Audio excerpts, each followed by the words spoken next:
মণ্ডল লাগৰিয়ালৈ প্ৰিয় ভাজনায়ো জয় জয়তে আপোনালৈ বিদায় সম্ভাষণ জনালোঁ।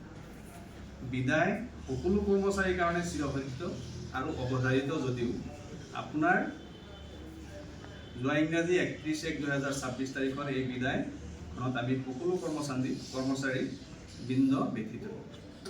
কৰ্তব্য ও কৰ্ম হ'ল মানৱ জীৱনৰ ব্ৰত, আশ্ৰয় আৰু ধৰ্ম। ইয়াৰ জৰিয়তে মানুহে জীৱনৰ মানৱীয় সত্তাক উপলব্ধি আৰু সম্প্ৰসাৰণ কৰে।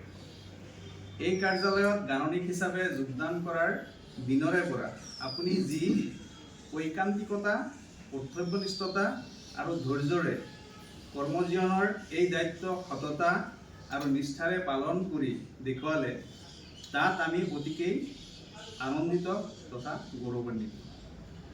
আপোনাৰ কৰ্মজীৱনৰ কৰ্মৰাজি আমাৰ পঞ্চায়ত আৰু গ্ৰামোন্নয়ন বিভাগ তথা শিঙিমাৰী উন্নয়ন খণ্ডৰ প্ৰতিজন কৰ্মচাৰীৰ বাবে সদায় প্ৰেৰণা হৈ ৰ'ব।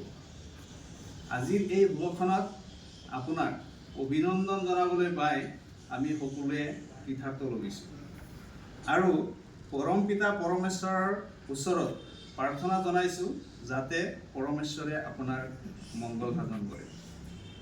অতিবাহিত হৈ যোৱা মংগলময় দিনবোৰৰ দৰে জীৱনৰ বাকী সময়ো যেন পৰিয়ালৰ লগতে দেশ আৰু দেশৰ হকে নিজকে উৎসৰ্গা কৰিব পাৰে, তাৰ বাবে আপোনাৰ সুস্বাস্থ্য আৰু মধুময় দীৰ্ঘ জীৱনৰ কামনা কৰিলোঁ।